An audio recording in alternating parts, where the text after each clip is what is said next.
Okay, let's begin. So, futures का pricing and futures का arbitrage ये दोनों आपने कंप्लीट किए. उसमें एक सम जो आपने किए थे प्राइसिंग का वो बुक में रॉन्ग किया हुआ है. We did not see pricing का कौन सा सम था जिसमें वो डिविडेंड का प्रेजेंट वैल्यू ई पावर से निकाल रहा था. देखो तो page number 178.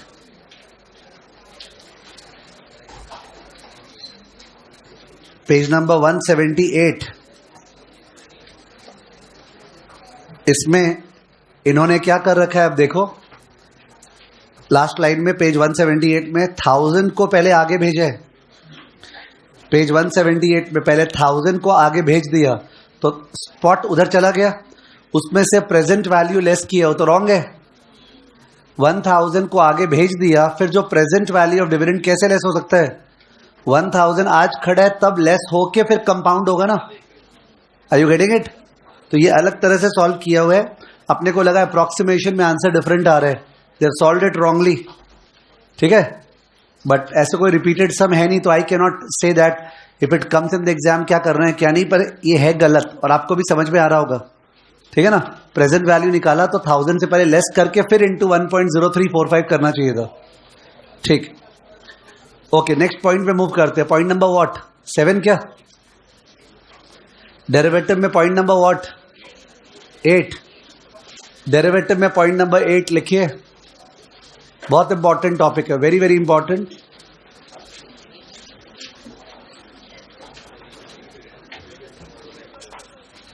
Beta management. Beta management using index futures. Beta management using index futures. Beta management using index futures. Beta management using index futures. So over the years last 10 years में institute इसी topic के तरफ biased हो गए और इसी से अलग अलग वैरायटी ऑफ क्वेश्चंस आए हुए हैं. हर सम में बेसिकली क्या होता है. There is a portfolio ABCDEF shares होंगे. उनका प्राइस है उनका नंबर ऑफ शेयर्स है तो वेट्स निकल जाएगा. बीटा पता है आपका बीटा ऑफ द पोर्टफोलियो निकल जाएगा. निकलने के बाद आपको ऑब्वियसली मार्केट गिरने का डर लग रहा है क्योंकि you have a portfolio with a beta of 2. If the market falls by 1% portfolio will fall by 2%. You will lose. और आपको लग रहा है शॉर्ट टर्म में आने वाले 15 दिन में से इलेक्शंस के कारण ठीक है 1 महीने में बाजार बहुत ज्यादा गिर सकता है ऐसा लग रहा है तुमको. तो तुम क्या अगर शॉर्ट टर्म में पोर्टफोलियो को बचाना चाह रहे हो तो उसके लिए ये थोड़ी करेंगे कि सारा का सारा पोर्टफोलियो को बेच दे एक बार और वापस से इलेक्शन के बाद खरीद लेंगे. That is very transaction costly ना. खर्चा बहुत ज्यादा लग जाएगा बेचने में बिकॉज स्टॉक्स में लिक्विडिटी होता नहीं है. तो अपने क्या सोचते हैं यार मार्केट गिरने का डर है और कल डायलॉग था जिस चीज का डर है उस चीज से फायदा उठाने. तो मार्केट गिरने का डर है इसलिए अपने फ्यूचर्स क्या करेंगे सेल. ओके फ्यूचर सेल करेंगे तो उससे क्या हुआ अगर मार्केट गिरा तो पोर्टफोलियो में नुकसान होगा पर फ्यूचर्स में फायदा होगा. वो फायदा उस नुकसान को मेकअप कर लेगा.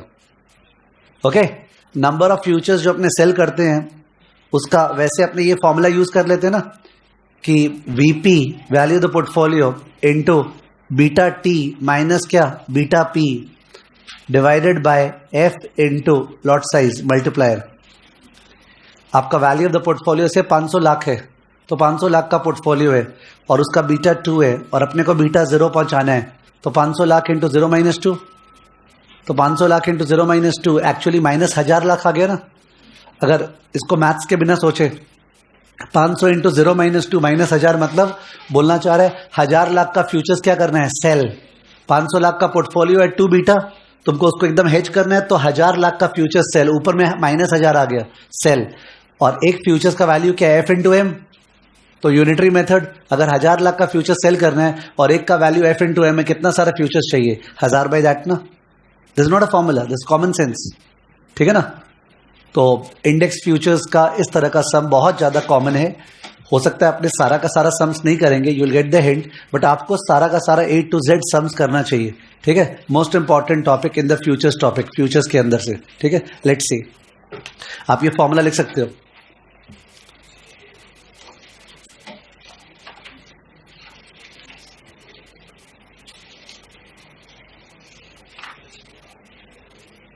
अपने सम कर रहे हैं page number 182 question number 133 page 182 question number 133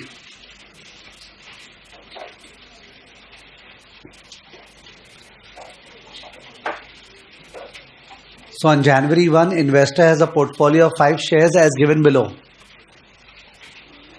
Price, number of shares, beta. तो कोई भी स्टूडेंट इस टेबल से बीटा ऑफ द पोर्टफोलियो निकाल लेगा ना. वो price into number of shares करेगा, मार्केट वैल्यू आएगा, मार्केट वैल्यू को वेट्स मान लेगा और बीटा एक्स हो गया, तो बीटा ऑफ द पोर्टफोलियो निकल जाएगा. अपने क्लास में बीटा ऑफ द पोर्टफोलियो निकालने की तरफ एफर्ट नहीं करेंगे. एक बार टर्न कर लेते हैं. इंस्टीट्यूट ने निकाला होगा. Next page. Price, number of shares, value देखा आपको. मेरे को लगता है वैल्यू के बाद ये जो वेट निकालता है ना, देखो एक कॉलम वैल्यू के बाद वेट, ये टाइम वेस्टेज है. वैल्यू के बाद वेट निकालने में आपका समय बर्बाद जा रहा है. वैल्यू को ही वेट मान लेते हैं, वैल्यू को ही वेट मान लेते और वेट इंटू बीटा करते, तो जो टोटल आता ना उस टोटल को डिवाइड बाय समेशन डब्ल्यू कर देते, टाइम बच जाता. करेक्ट है. वैसे अपना मन जैसे भी कर सकते हैं. तो बीटा ऑफ द पोर्टफोलियो 0.849 आया है.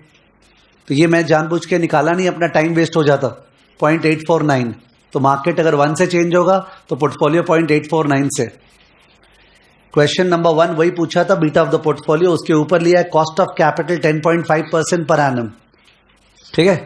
कहीं पे भी दुनिया में कॉस्ट ऑफ कैपिटल यूज नहीं होता है for the purpose of pricing of futures. ये लोग नया नया कहां से आविष्कार करते पता नहीं चलता मेरे को. Futures pricing is done on the basis of risk free rate. तो आरएफ देना चाहिए, बट अपने लिए तो वही है कि जो देगा वही आरएफ. ठीक है. नीचे में लास्ट लाइन में दिया है L N 1.105. L N log of 1.105 equal to 0.0998. तो 10.5% जो रेट है, अगर उसको कंटिन्यूअस में कन्वर्ट करना है, किसमें? कंटिन्यूअस. आप लोग लॉजिक से समझोगे. अगर कंटिन्यूअस कंपाउंडेड रेट है वो तो कमती रेट हुआ तो भी उसका इफेक्ट ज्यादा होगा ना.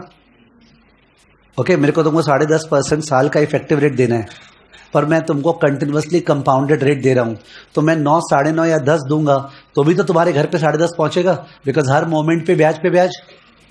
Are you understanding?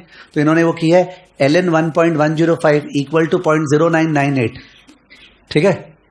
Now since ये आ ही गया है यहां पे, तो इसका और कहां काम आ सकता है बात कर लेते हैं. यू नेवर नो कहां पे कुछ बोला हुआ काम आ जाए.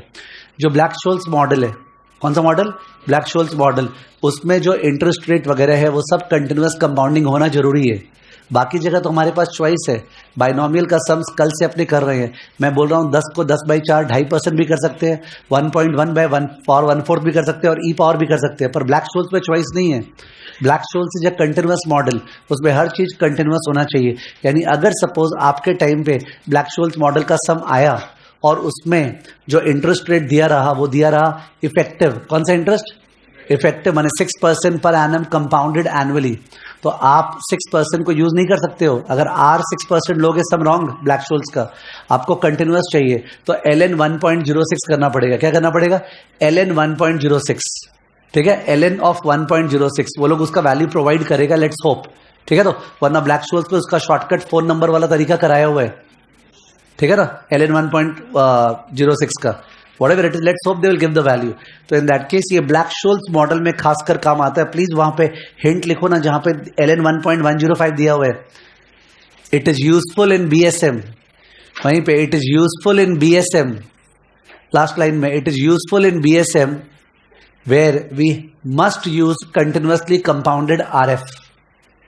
It is useful in BSM where we must use continuously compounded RF. Continuously compounded RF. इस सम में तो इसको देने का जरूरत ही नहीं था. क्यों? बिकॉज 10.5% इफेक्टिव से भी तो हम कैलकुलेशन कर सकते हैं. ये फालतू में उसका दिया है कंटिन्यूअस, फिर ई पावर 10 दिया है, तो उसको खुश करने के लिए अपने को तो वो यूज करना ही पड़ेगा. उसके बिना भी कर सकते थे 10.5 से. ये जबरदस्ती फालतू का दिया हुआ है ये चीज. ठीक है. आगे बढ़ते हैं. बीटा ऑफ द पोर्टफोलियो आ चुका है 0.849. Number 2, the theoretical value of Nifty futures for Feb 2013. Where are we standing? What's the first date of the sum? 1 Jan. और फ्यूचर्स है फेब का. फ्यूचर्स है फेब का. फेब के किस दिन का है बताया नहीं, वैसे 26 फेब का है या 25 फेब का है बताया नहीं है। You know last Thursday of Feb का होता है, ठीक है, तो वो बताया नहीं है, एम्बिगुअस है। उसका फ्यूचर्स प्राइस निकालना है निफ्टी का, फ्यूचर्स प्राइस। फॉर्मूला क्या है इंडेक्स फ्यूचर्स का? फॉर्मूला क्या है? F equal to S into E power R minus Y into T. अपने को एस भी नहीं पता, शायद एस नीचे कहीं बोला होगा, पढ़ते हैं। हाँ दिख गया। थर्ड क्वेश्चन में 5,900 लिखा, 5,900 निफ्टी का भाव चल रहा है, तो 5,900 क्या हो गया? एस, ठीक है। तो और इंटरेस्ट रेट इन लोग के अनुसार अपने को 9.98% यूज करना है, और डिविडेंड सम में है ही नहीं, तो फॉरगेट अबाउट इट। तो अपना फॉर्मूला में तो S into E power R T होगा ना, S into E power R T होगा, ठीक है। करते चलो second part solve. Number 2, F equal to S into E power R T equal to S था 5,900 इंटू ई पावर आर जो था दैट वाज 0.0998, और जो टी है ना वो एग्जैक्ट समझ में नहीं आ रहा है, क्योंकि फेब का एग्जैक्ट डेट दिया नहीं है, ठीक है। तो टी समझ में नहीं आ रहा है, जानबूझ के टी लिख देना चाहिए। उसके बाद एक काम करना चाहिए, टी को मन में 2/12 ले लो और पावर निकालो, तो लिखना मत। टी को मन में 2/12 ले लो और पावर निकालो। 0.0998 इंटू 2/12 क्या आ रहा है कैलसी में? 0.016 कुछ आ रहा है ना, इनका 0.015858 दिया हुआ है, ठीक है। तो इसका मतलब टाइम वेस्ट होकर फायदा नहीं है, सीधा नेक्स्ट स्टेप में इनका जो दिया हुआ कॉपी कर देना चाहिए। ये नहीं सोचना चाहिए वो टी से बुरा मान जाएगा, ठीक है। तो equal to 5,900 into E power 0.015858। हाँ, सो आंसर क्या आएगा? 5,000 into 1.01598, 5,900 into 1.01598, what is it? 5994.28, यह है फ्यूचर्स प्राइस 5994.28, ठीक है। निफ्टी फ्यूचर्स का वैल्यू आ गया। Third question, number of contracts of Nifty the investor needs to sell F minus to get a full hedge. Full hedge माने beta target कहां पहुंचाना है? 0। आपको बीटा को 0 पहुंचाना है। आपका बीटा 0.849 है ना, आप चाहते हो बाजार बढ़े या गिरे मेरे को फर्क ही नहीं पड़े, तो बीटा को 0 पहुंचाना है। फुल हेज के बगल में लिख ले beta T equal to 0। Full hedge जो वर्ड है बुक में, उसके बगल में लिख लेना चाहिए बीटा टी इक्वल टू 0। जब भी फुल हेज बोलेगा मैंने beta T equal to 0 until Feb for his portfolio. If the current value of Nifty is 5,900 and Nifty futures have a minimum trade lot of 200 unit, ये multiple हो गया। क्या हो गया? Multiple. Assume that futures are trading at their fair value. तो जो तुमने 5994 निकाला वही फ्यूचर्स का दाम चल रहा है, ठीक है। तो अपने फॉर्मूला लिखे, number of Nifty futures contract to be sold, number of Nifty futures contract to be sold equal to, formula था VP into beta T minus beta P divided by F into M. Value of the portfolio, तो वो जो number of shares into price का total होगा ना, उसको answer के table में टोटल में देख लो। 18854,860 है, दिखा आपको आंसर में? जो वैल्यू ऑफ द पोर्टफोलियो जो टेबल था उसमें वैल्यू का टोटल 18854,860 है, वही लिख रहा हूं। 18854,860 इंटू पूरा हेज करना है, तो टारगेट बीटा 0, एग्जिस्टिंग बीटा था 0.849 और divide by F into M. Futures price निकाला 5994.28 into multiple 200 into multiple 200। Yes, क्या आ रहा है? माइनस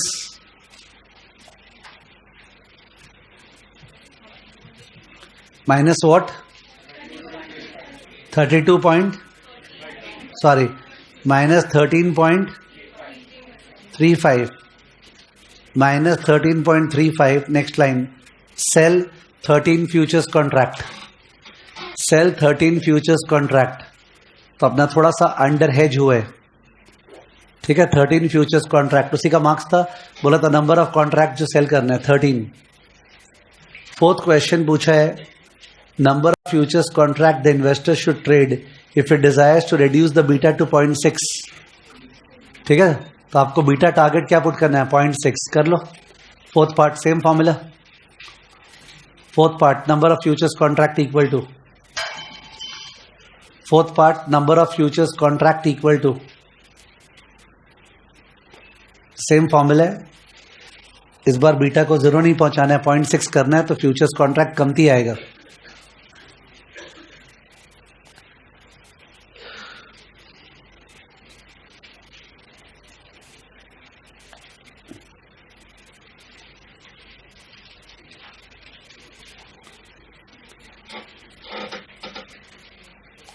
सब चीज सेम है केवल यहां पे 0.6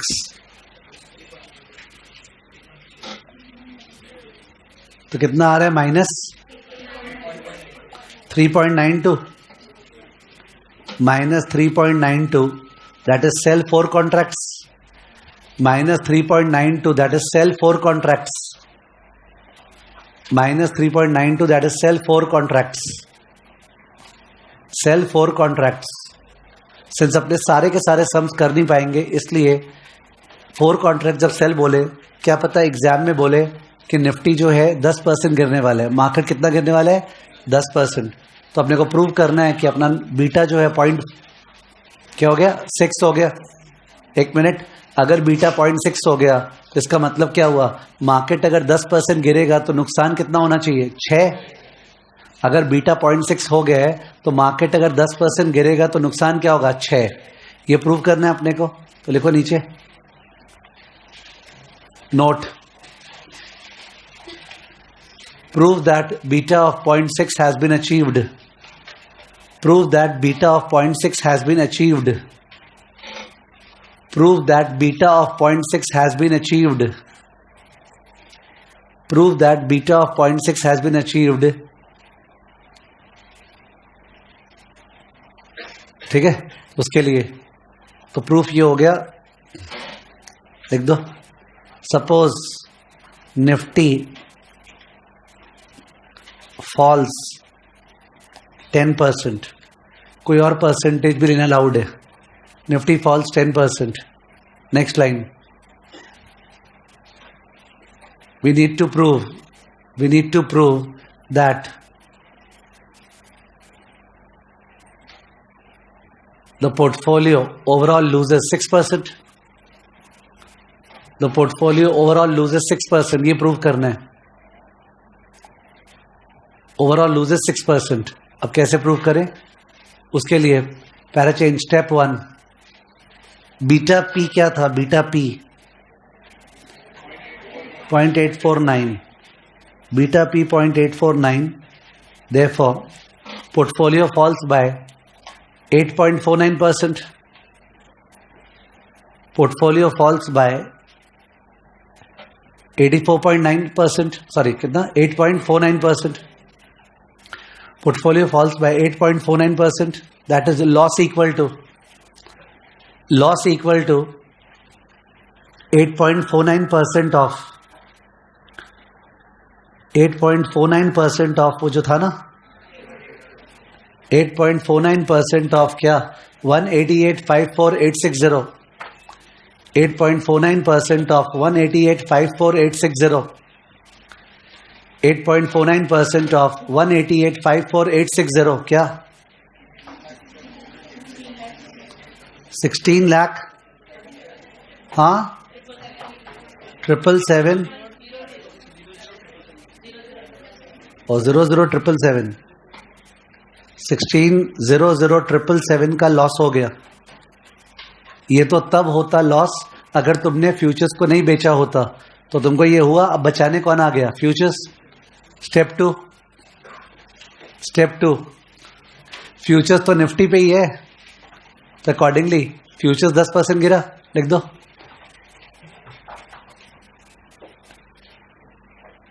Futures fall by 10%. Step 2. Futures fall by 10%. Futures fall by 10%. That is 2. 90% of क्या था? 5994. 5994.28 फ्यूचर्स. 5994.28 से 10% गिरा तो क्या हो गया? फ्यूचर्स क्या हो गया? 5394.85. ये फ्यूचर्स हो गया. 5394.85. तो अगर फ्यूचर्स 5994 पे सेल किए थे, नीचे का शर्त, और 5394 हो गया, तो अपने को फायदा हुआ. Next line, profit on futures. Profit on futures difference निकाल लो और उसको मल्टीप्लाइड बाय लॉट साइज 200 और multiplied by number of lot.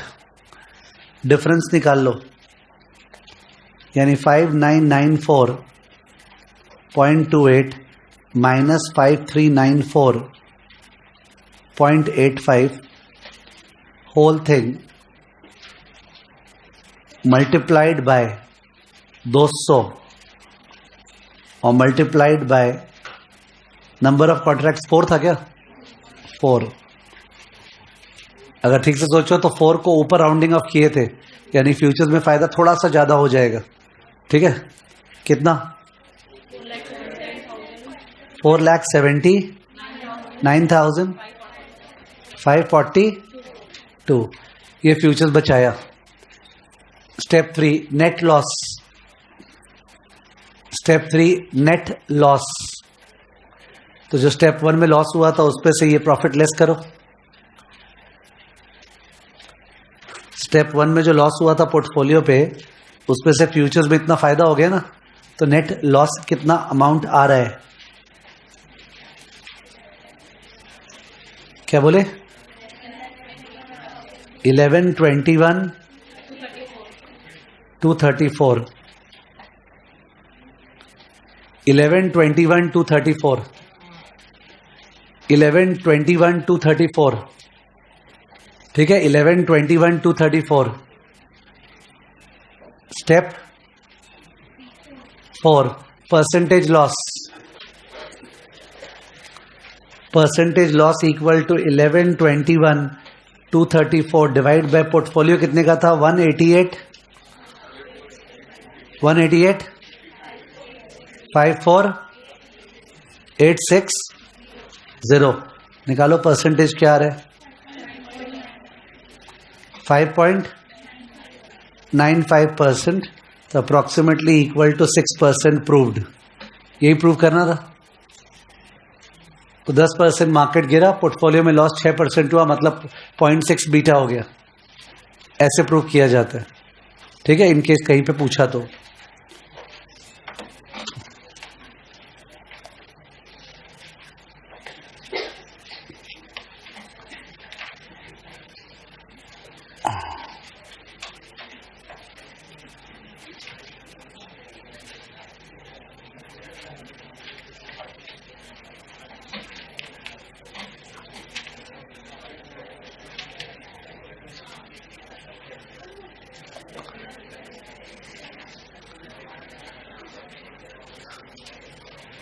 Okay, beta management का एक दूसरे टाइप का सम बहुत पॉपुलरली देता है ये लोग.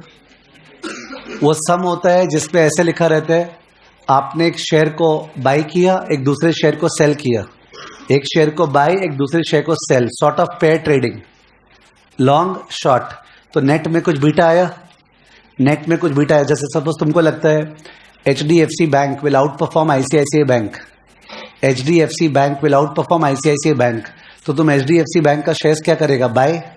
ICICI बैंक का शेयर्स क्या करेगा? सेल. पर इसके कारण, बाई सेल के कारण जो नेट में बीटा बच जाएगा ना, नेट में बीटा या तो नेगेटिव हो गया या पॉजिटिव हो गया. तो जो बीटा हो गया उसको तुमने हेज किया निफ्टी फ्यूचर्स के थ्रू. अब पोर्टफोलियो में 3 चीज हो गया. Number 1 HDFC long, number 2 ICICI bank short, और नंबर 3 व्हाट? Nifty futures. तो इस पोर्टफोलियो के हेल्प से दे आस्क क्वेश्चन। तो क्वेश्चन थोड़ा सा अलग टाइप का हो जाता है, बिकॉज ये जो टिपिकल था पोर्टफोलियो है बीटा से हेज करे, ये जो सब है वो क्या है, लॉन्ग शॉर्ट का। किसका? Long short, very very frequent sum. ठीक है, तो वो सम देख रहे हैं, इसी टॉपिक के अंदर देखेंगे, मैं टॉपिक नहीं चेंज कर रहा हूं। तो टॉपिक के अंदर जो सम है that is page 188 number 137, page 188 number 137, page 188 number 137।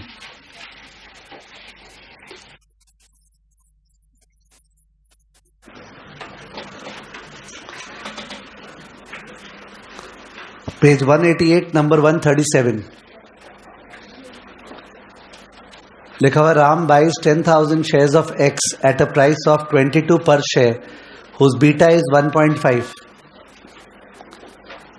and sells 5,000 shares of A Limited at a price of 40 having a beta of 2।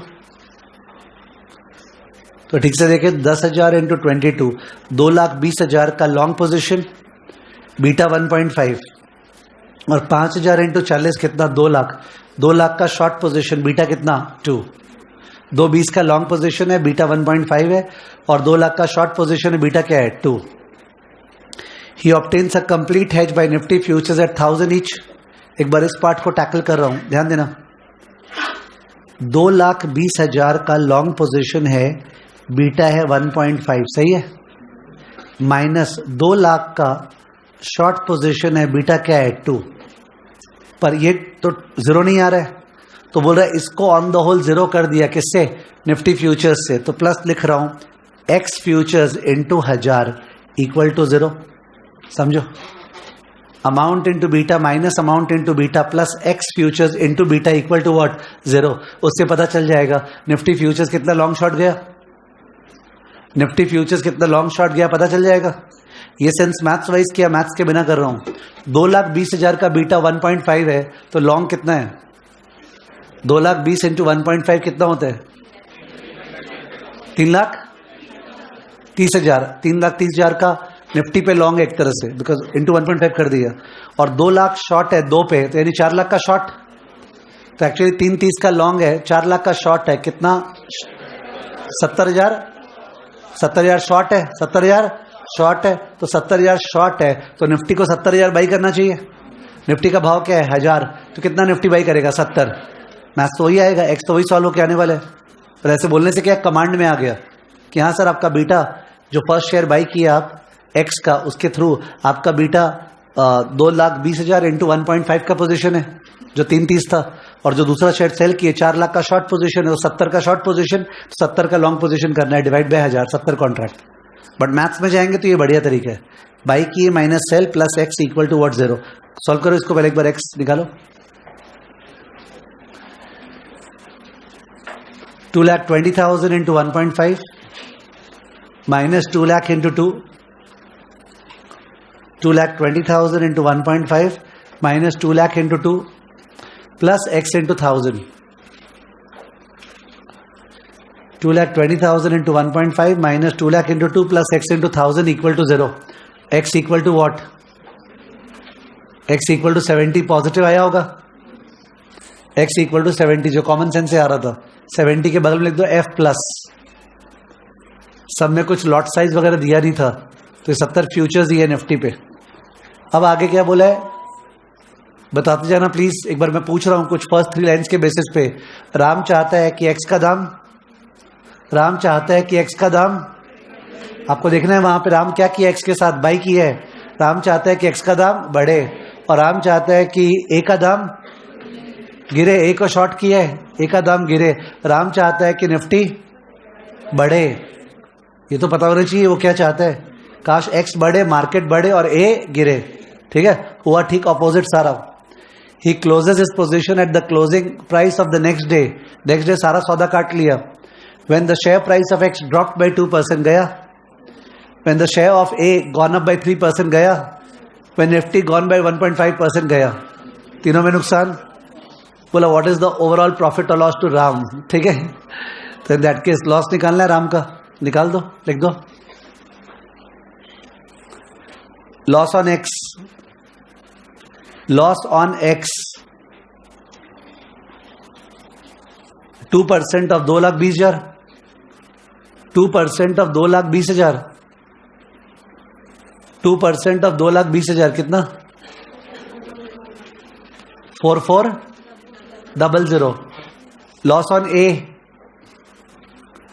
Loss on A 3% of 2 lakh. A को शॉर्ट किया था, ए का दाम बढ़ गया 3%, तो ऊपर दाम पे कवर करना पड़ा. Loss on A 3% of 2 lakh कितना? 6,000. Loss on Nifty futures, Nifty futures अपने बाई किए थे, दाम गिर गया. Loss on Nifty futures 1.5% of 70,000. 1.5% of 70,000 कितना? 1050. Overall loss, overall loss 11,450. Overall loss 11,450. 11,450 का लॉस हुआ है. 11,450 का लॉस हुआ है उसको. तो ये सम काफी बार आया हुआ है, पर इससे सेम टू सेम डेटा में एक जीरो बढ़ा के और लैंग्वेज चेंज करके इंस्टीट्यूट ने ये सम क्रिएट किया. 134. देखो, the size of the sum is triple, the sum is same, it has just been decorated in another way. Page 184 में 134. ये आया हुआ नहीं है, ठीक है. मिस्टर रामवाल आया हुआ है. Mister Careless was employed with A B C portfolio consultants. तो केयरलेस कुछ ना कुछ भूल करने वाला है, ठीक है. The work profile of mister Careless involves advising the clients about taking position in futures market to obtain hedge in the position they are holding. तो पिछले समय कॉन्टेक्स्ट में केयरलेस मिस्टर राम को एडवाइस किया था कि 70 निफ्टी फ्यूचर्स क्या करे, बाय. वैसे Mr. Triple Z, their regular client, purchased 1 lakh shares of X at a price of 22. Same सम चल रहा है. वहां 10,000 शेयर था, यहाँ क्या है? 1 लाख. तो 22 लाख का पोजीशन है. And sold 50,000 shares of A at 40 each. तो 20 lakh with a beta of 2. पर फर्स्ट वाले का बीटा बताया नहीं, X का बीटा बताया नहीं. अपने को याद है पिछले सम से, वो अलग बात है कि 1.5 है, वो बताया नहीं है. Mr. Careless advised Mr. Triple Z to take short position in index futures trading at 1,000 each. Surprising, क्योंकि पिछले सम के अनुसार हमने निफ्टी में शॉर्ट लिया था कि लॉन्ग. लॉन्ग. तो केयरलेस भूल के शॉर्ट, लॉन्ग को शॉर्ट बोल दिया. केयरलेस है ना, तो लॉन्ग को शॉर्ट बोल दिया. दो mister careless noted the name of A along with the beta during discussion but forgot to record the beta of X because he's careless. On next day, Mr. Triple Z closed out his position when share price of X dropped by 2%. Same data चल रहा है. Share price of A went up by 3%. Index futures dropped by 1.5%. Mr. Triple Z informed Mr. Careless that he has made a loss of 1,14,500. अपना loss क्या आया था? 11,450. 1,14,500 due to the positions taken. Since record of Mr. Careless was incomplete, he approached you to help him to find the number of contracts of futures he advised. कितना futures advised किया था? Okay, रटा हुआ है तो ऐसे answer क्या आना चाहिए? 700. ठीक है. टू बी शॉर्ट हुआ कि to be long? To be short हुआ कि to be long? To be long होगा. To obtain a complete hedge and beta value of X, वो क्या आएगा? 1.5. You are required to find these values. तो sum इसलिए मैंने जानबूझ के वो पहले करवाया, because this sum becomes easy as a result of that. इस सम को खैर फ्रेश करने का तरीका 1,14,500 का हिसाब. किसका हिसाब? 1,14,500 का. तो चेक करें सम में एक्स लिमिटेड में पोजीशन कितना है? Fourth line of the sum, X limited में पोजीशन कितना है? 22 लाख. 22 लाख नीचे आए. फर्स्ट बुलेट, एक्स का दाम कितना गिरा? 2% गिरा. तो 22 लाख का एक शेयर बाई किया था, वो 2% गिरा, तो नुकसान हुआ 2% और 22 लाख कितना? 44,000. 44,000 का लॉस. समझ में आ गया? तो जहां लिखा हुआ है bullet share price of x drop by 2%, वहीं कर दो ना 2% ऑफ 22 लाख, जिससे लिख के करना नहीं पड़ेगा ये सम. 2% ऑफ 22 लाख डैश कितना? 44,000 लॉस. उसके बाद जो ए है ना, ए सेकेंड पैरा फर्स्ट लाइन, ए में क्या पोजीशन है? सॉरी, सेकंड में नहीं, फर्स्ट पैरा लास्ट लाइन, ए में क्या पोजीशन है? 50,000 शेयर ए का बेच रखे हैं 40 रुपए करके, 20 लाख का शॉर्ट है और ए का दाम बढ़ गया 3%, तो लॉस हुआ 3% और 20 लाख क्या? 60,000। तो सेकेंड बुलेट के सामने लिख दे 3% और 20 लाख, 3% और 20 लाख इक्वल टू 60,000 लॉस। तो उस केस में 1 मिनट, 44,000 लॉस और 60,000 लॉस, कितना हो गया? 1,04,000 का लॉस। 1,04,000 का लॉस पर ओवरऑल लॉस कितना हुआ है? 1,14,500 का लॉस हुआ है। तो इसका मतलब निफ्टी फ्यूचर से कितना लॉस हुआ है? 10,500 का लॉस हुआ है। इसलिए जब लिखा है इंडेक्स ड्रॉप बाय 1.5%, तो निफ्टी में कैसे लॉस हो सकता है? क्योंकि मिस्टर केयरलेस के अनुसार तो निफ्टी को क्या की है? शॉर्ट, और निफ्टी गिरा है। शॉर्ट की और गिरा है तो क्या होगा? प्रॉफिट। तो ऊपर रॉन्ग लिखा हुआ था, वो निफ्टी फ्यूचर शॉर्ट नहीं किया, क्या किया है? लॉन्ग। Are you understanding? अगर निफ्टी फ्यूचर शॉर्ट किया होता और निफ्टी गिरा तो उस पर तो प्रॉफिट आना चाहिए था, जबकि अपने को तो 10,500 लॉस लाना है। इसका मतलब निफ्टी फ्यूचर्स क्या कर रखा है? लॉन्ग। तो 1 मिनट, अगर 10,500 का लॉस हुआ और 1.5% चेंज हुआ तो निफ्टी फ्यूचर्स कितने का है? निकल जाएगा ना। 10,500 डिवाइड बाय 1.5%, 10,500 डिवाइड बाय 1.5% क्या? 7 लाख का निफ्टी फ्यूचर्स लॉन्ग किया है। 7 लाख का निफ्टी फ्यूचर्स लॉन्ग किया है, समझे? ओके। सो ये जो कॉपी में आ जाए, कॉपी में, रफ में, कॉपी में, और कॉपी में लिख लें loss on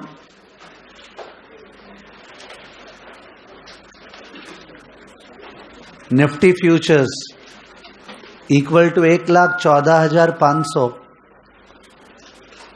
minus 44,000 and minus 60,000। 1,14,500 minus 44,000 minus 60,000, तो ये आ गया 10,500। 10,500 का loss. Next line, since Nifty has dropped by 1.5%, since Nifty has dropped by 1.5%, comma, long position taken in Nifty futures, long position taken in Nifty futures, long position taken in Nifty futures equal to 10,500 divided by 1.5%. Okay, 10,500 divided by 0.015, 10,500 divided by 0.015 क्या? 7 lakh, 7 lakh.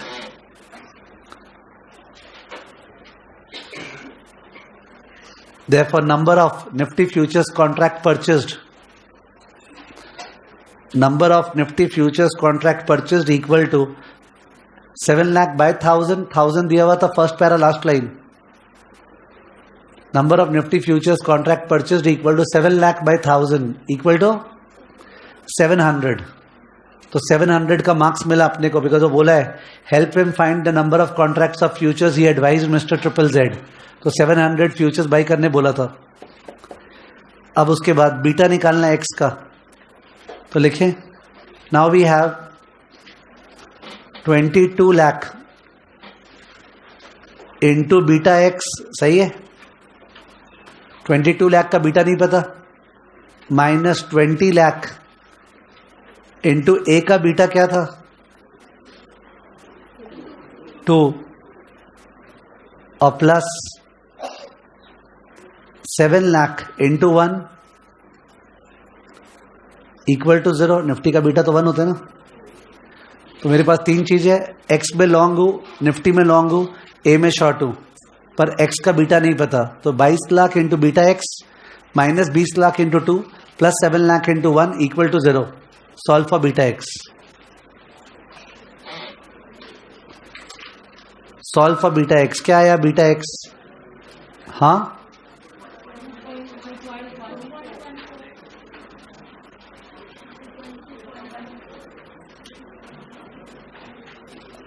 Beta x आ रहा है 2.14। क्या ये लोग का match हुआ है? 1.5 ही आ रहा है, आप लोग गलती कर रहे हो। ओके 1.5, ठीक है। कुछ गलत तो नहीं लिखा है मैंने? 22 lakh into beta x minus 20 lakh into 2 plus 7 lakh into 1 equal to what? 0, ठीक है। तो 20 into 2 40, 40 minus 7 33 lakh by 22 lakh, 1.5 ही तो आ रहे हैं। 33 by 22 is equal to 1.5, okay. So ये वो लॉन्ग शॉर्ट वाला सम हो गया। तो इससे अपना फ्यूचर्स ओवर हो गया, फ्यूचर्स का प्राइसिंग, आर्बिट्राज, फ्यूचर्स का बीटा मैनेजमेंट, और कल कर लिए थे फ्यूचर्स का कवर, ऑप्शंस में बेसिक कॉल पुट का आइडिया, स्पेकुलेशन, उसके अलावा हेजिंग, ठीक है, उसके अलावा बाइनॉमियल, ठीक है। तो और ऑप्शन ग्रीक के डिस्कशन में डेल्टा थीटा वेगा गामा का टच अपॉन किया, थियरी है वो। तो ऑप्शन फ्यूचर्स जो है इससे ओवर। ओल्ड सिलेबस में डेरिवेटिव्स के अंदर ही इंटरेस्ट रेट पढ़ाते थे, न्यू सिलेबस में अलग से इंटरेस्ट रेट रिस्क मैनेजमेंट कराते हैं, ठीक है। तो अकॉर्डिंगली अपने एंटर करते हैं IRM में, ठीक है। लिख दो heading interest rate risk management. Old syllabus के लिए वो डेरिवेटिव ही है, ठीक है ना। न्यू सिलेबस में भी call it interest rate risk management.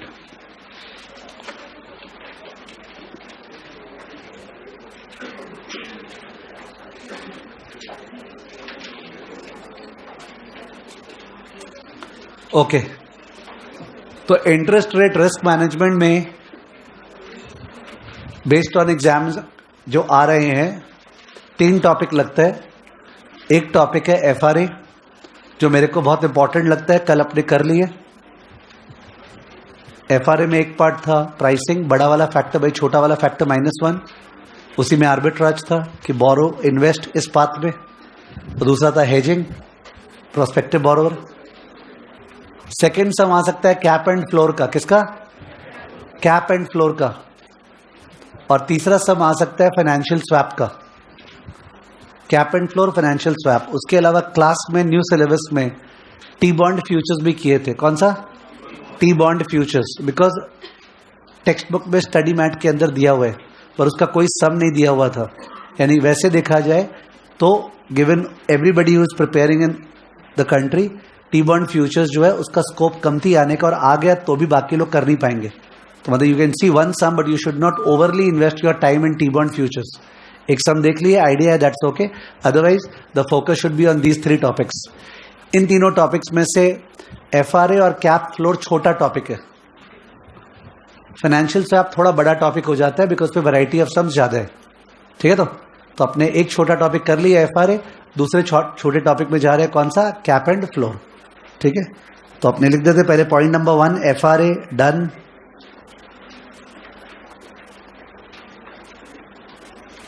Number 2 cap floor and collar, cap floor and collar,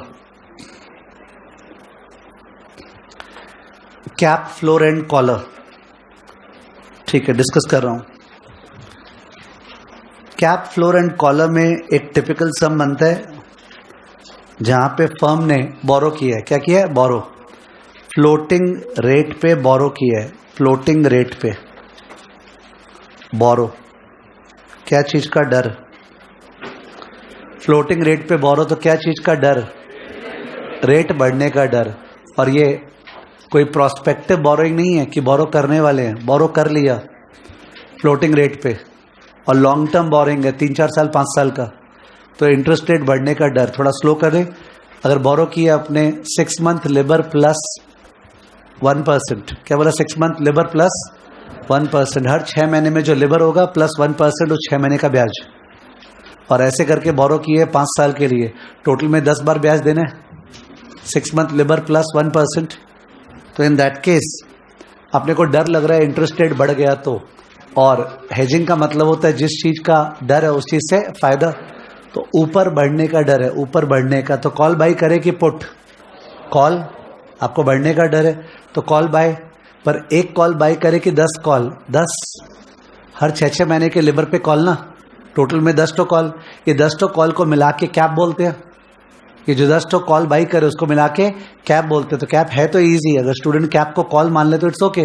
cap माने कॉल, फ्लोर माने पुट, ठीक है, बट कैप बोलते इसलिए बिकॉज बहुत सारा कॉल, 10 तो कॉल है, 6 महीने का 10 तो कॉल है, कॉल ऑप्शन बाई कर लिए। 10 तो कॉल का प्रीमियम लगेगा फालतू का भी, और सपोज बाद में ऐसे हुआ कि लिवर ज्यादा बढ़ा ही नहीं तो फालतू का प्रीमियम दे दिए ना, तो प्रीमियम देते हुए थोड़ा दुख हो रहा है कि इतना ज्यादा पैसा जा रहा है। तो इन दैट केस अपने क्या किए, थोड़ा रिस्क ले लिए और नीचे में पुट सेल कर दिए। कॉल बाई कर लिया और नीचे पुट क्या कर दिया, सेल। पी माइनस का हिंदी, नीचे जाने से डिफरेंस जाएगा, तो जाएगा का तुम ऑब्लिगेशन ले रहे हो, you are taking a risk on your self.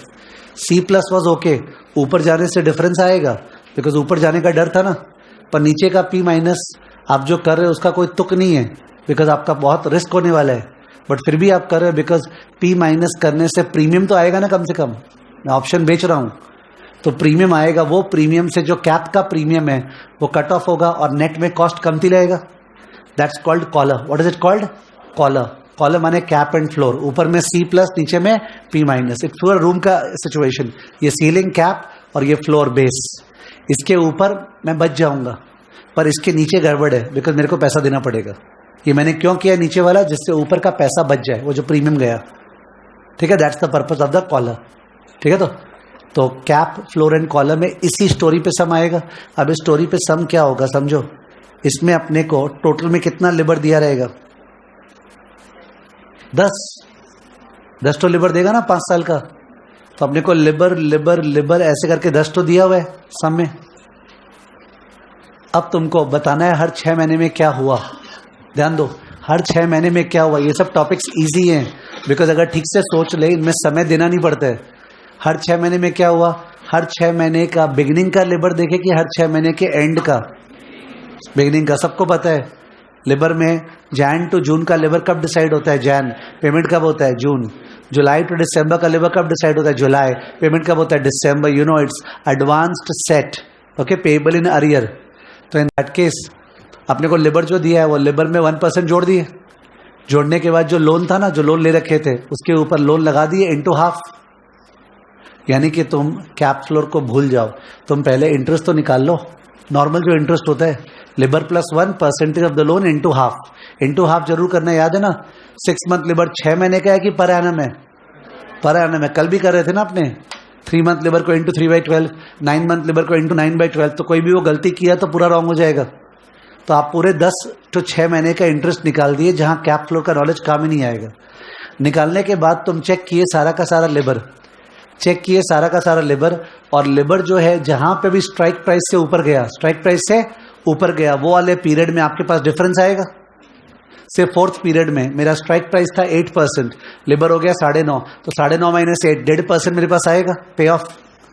निकाल लिया पे ऑफ एक कॉलम में। उसके बाद जो फ्लोर सेल किए थे ना पी माइनस, वो 6% पे सेल किए थे स्ट्राइक प्राइस, तो कोई भी पीरियड में 6 से नीचे लिबर है वहां पे डिफरेंस देना पड़ेगा। वो भी आ गया, 3 मेन कॉलम आ गया। एक तो इंटरेस्ट जो आपका लगा, एक कैप का पे ऑफ और एक फ्लोर का पे ऑफ। अब इंटरेस्ट, कैप का पे ऑफ, फ्लोर का पे ऑफ नेट करके नेट इंटरेस्ट निकाल लिए। इसमें आउटफ्लो माइनस इनफ्लो चल रहा है। इंटरेस्ट कॉस्ट आउटफ्लो है, कैप का पे ऑफ इनफ्लो माइनस होगा, और फ्लोर का पे ऑफ आउटफ्लो है, क्या होगा, प्लस। करेक्ट है, आपका इंटरेस्ट आ गया। मेनली ये कैलकुलेशन करना पड़ता है। This is the main calculation that we have to do in the sum. समझ गए। सो इस पर डिवाइड एंड रूल पॉलिसी अपनाना पड़ता है। एक साथ भारी होके होगा नहीं। वन शुड थिंक, लोन लिए उसका ब्याज तो निकालना आता ही है, ओके, और कैप बाई किए, चल उसका पे ऑफ देखते हैं। फ्लोर सेल किए, चल उसका पे ऑफ देखते हैं। You just split the sum, it becomes easy. Correct है। तो cap, floor and collar related to floating rate borrowing. ठीक है ना, ओके। क्वेश्चन देखो।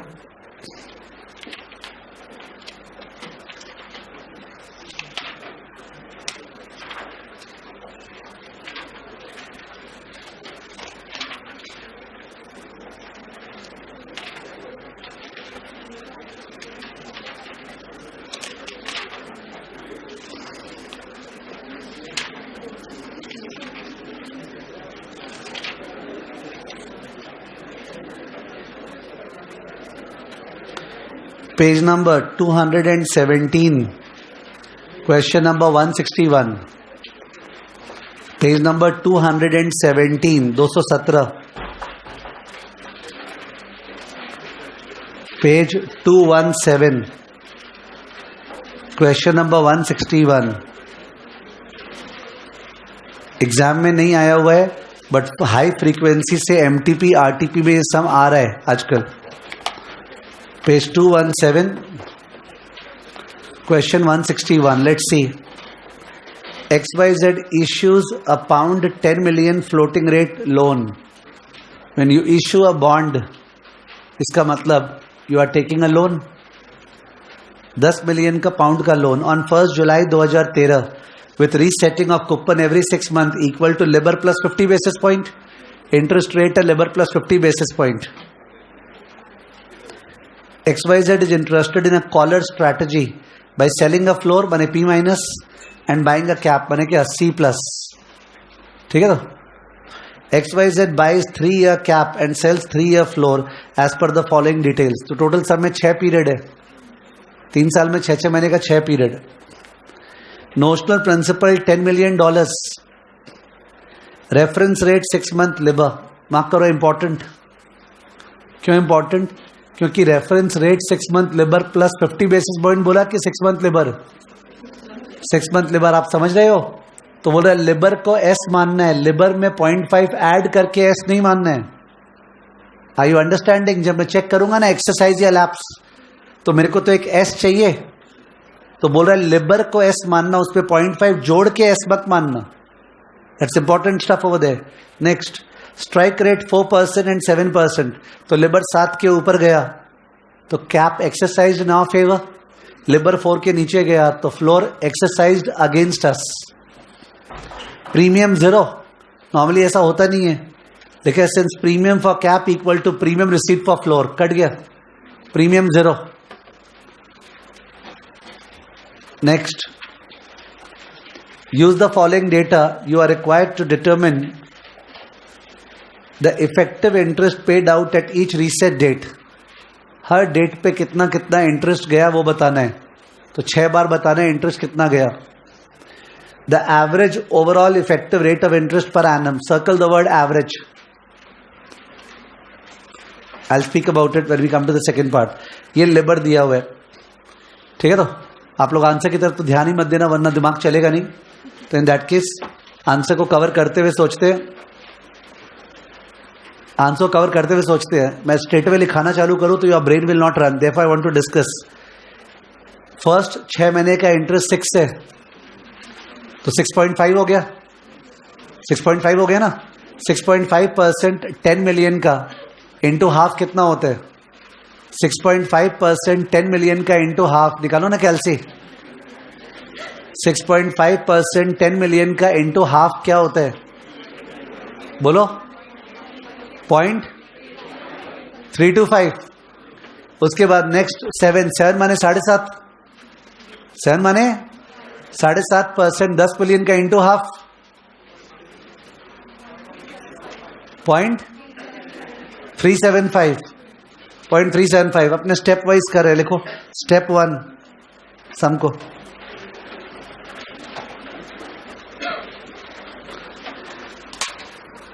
Interest on loan, step 1 interest on loan. उसके अंदर लिख दो लोन अमाउंट, लैक्स में करे कैलकुलेशन, लैक्स में कर रहा, ठीक है? तो लोन अमाउंट 100 lakhs, 100 से कैलकुलेशन भी इजी हो जाएगा। Loan amount 100 lakhs, okay, pound 100 lakhs। Next line, interest rate, interest rate 6 month LIBOR plus 0.5, 6 month LIBOR plus 0.5। Next line, period 3 years, period 3 years। Table draw कर रहे हैं। First column period in 6 months, in 6 months। Second column Libre, third column Libre plus 0.5, last column interest. मैंने जानबूझ के इसके अंदर cap floor डाला ही नहीं है जिससे स्ट्रेसेस आए नहीं। नॉर्मल लोन का सम, लिबर, लिबर प्लस 0.5 और इंटरेस्ट। चलो कर दो। पीरियड 1 से लेके 6,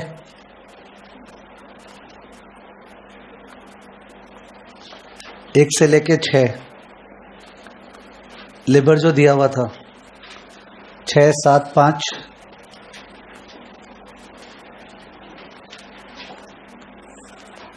3.75, 3.25, 4.25.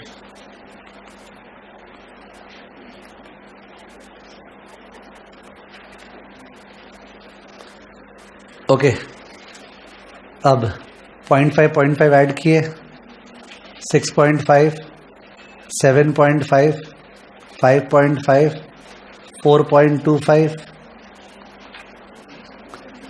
3.75, 4.75. Now if you are intelligent, you will understand इस सब में कैलकुलेशन का टेंशन नहीं है. 100 लाख पे ही तो लगाना है. परसेंटेज ऑफ 100 तो वही आएगा. केवल हाफ कर रहे हैं तो आधा आधा लिखते जाओ. 6.5 का आधा 3.25, 7.5 का आधा 3.75, 5.5 का आधा 2.75. It saves a lot of time. 4.25 का आधा 2.125, 3.75 का आधा 1.875, 4.75 का आधा 2.375. It matters a lot in terms of calculation becoming easy. तो जानबूझ के 10 मिलियन को 100 लाख मान लिए तो निकालना ही नहीं पड़ रहा. 100 लाख पे तो वही होगा, बस आधा करना पड़ा. ये अपना सारा इंटरेस्ट आ गया, ये सारा interest. Step 2, step 2, pay off from cap, pay off from cap, pay off from cap dash C plus eight x equal to cap कितने पे था बताना. टर्न करे बैक पेज, कितने पे था 7. तो यहां पे अपना इंटरप्रिटेशन हिंदी वाला रखोगे. C प्लस एट 7 मतलब 7 के ऊपर गया तो डिफरेंस आएगा. C plus eight x equal to 7. Check करो one glance in the sum. एक बार भी रेट 7 के ऊपर है क्या? एक बार भी रेट 7 के ऊपर नहीं है. ठीक है, तो एक बार भी रेट 7 के ऊपर नहीं है. तो यहां पे डाउट होता है कि अगर ये लोग बाई चांस एस को स्पॉट को मान लिए होंगे Libre plus 0.5.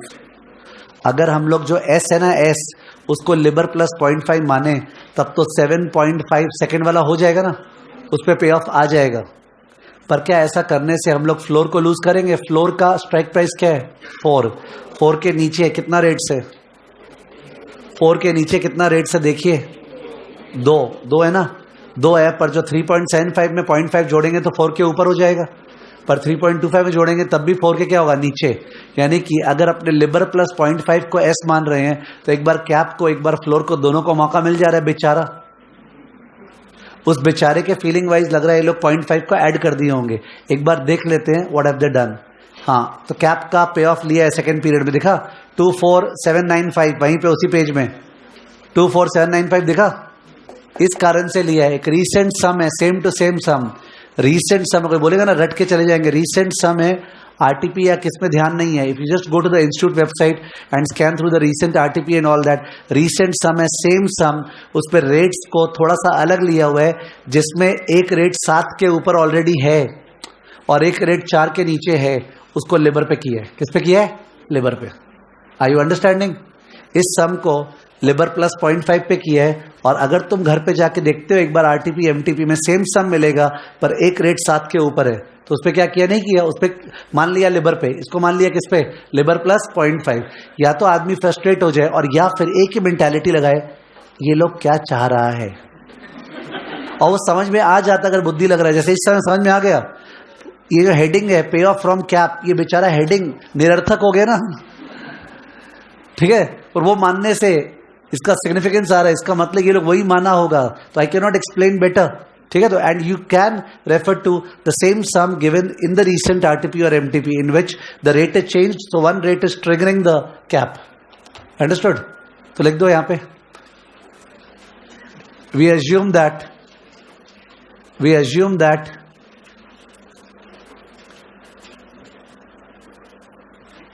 the underlying rate is LIBOR plus 0.5. Underlying rate is LIBOR plus 0.5, तो अंडरलाइंग रेट को लिबर नहीं मान रहे, लिबर प्लस 0.5, ठीक है, फुल स्टॉप। टेबल नहीं ड्रॉ कर रहा हूं, इंस्टेंट लिखा रहा हूं, only in the second period लिख दो, only in the second period, only in the second period, comma, cap is exercised in our favor, cap is exercised in our favor as L plus 0.5, L plus 0.5 equal to 7 plus 0.5, 7.5, L 7 दिया हुआ है, तो 7.5%, full stop। Therefore payoff bracket inflow bracket close equal to 7.5 minus 7, the whole percentage of 100 lakh into half। कैलसी का जरूरत नहीं है, 100 लाख पे लगा रहे हैं 0.5%, 0.5 ही आएगा, आधा 0.25, okay. 7.5 minus 7, the whole percentage of 100 lakh into half equal to 0.25, तो एक बार तो कम से कम आया, 0.25 आया, 0.25 lakhs, ठीक है। Next step 3, pay off from floor that is P minus, pay off from floor that is P minus at x equal to 4%, at x equal to 4%, मतलब 4 के नीचे जाने से डिफरेंस देना पड़ेगा, तो लिख दो only in period, only in period 5, जो सेकेंड लास्ट पीरियड है, only in period 5, comma, L equal to 3.25, L equal to 3.25, therefore L plus 0.25, sorry, L plus क्या था 0.5, therefore L plus 0.5 equal to 3.75, L plus 0.5 equal to 3.75 dash, floor exercised, floor exercised against us, floor exercised against us, exercised against us, next line, hence payoff bracket outflow, payoff bracket outflow equal to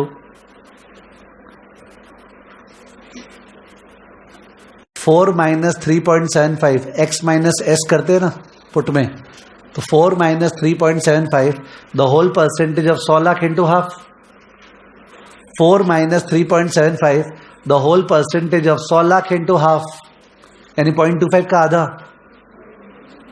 कितना 0.125 lakhs, 0.125 lakhs fifth period में गया, तीनों part हो गया, loan भी हो गया, cap भी हो गया, फ्लोर भी हो गया। क्वेश्चन नंबर 1 क्या पूछा था, effective interest paid out at each reset date, लिख दो। Step 4, effective interest paid out at each reset date,